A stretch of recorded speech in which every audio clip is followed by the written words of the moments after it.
Tonus Laboratorio del Piede, centro altamente specializzato nella costruzione di plantari su misura, dedica nuove tecnologie di rilevazione dei carichi posturali per dare voce alla filosofia di benessere che lo caratterizza.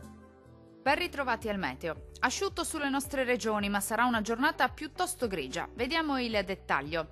Sullo Veneto al mattino nubi basse con locali foschie sulle pianure occidentali in rapido dissolvimento col passare delle ore. Nel pomeriggio situazione praticamente immutata ma con qualche schiarita soleggiata in più.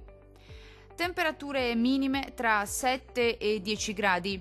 Valori massimi oscillanti invece tra 11 e 15 gradi circa. Diamo ora uno sguardo al Friuli Venezia Giulia.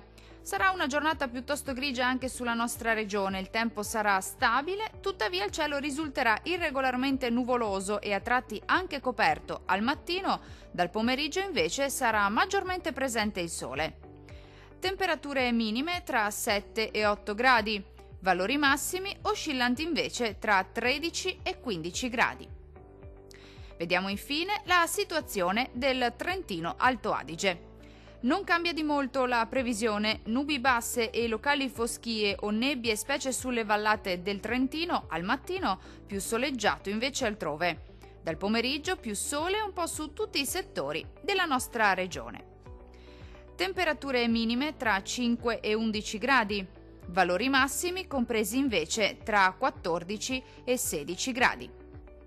Dal meteo di Antenna 3 è tutto. Arrivederci al prossimo aggiornamento.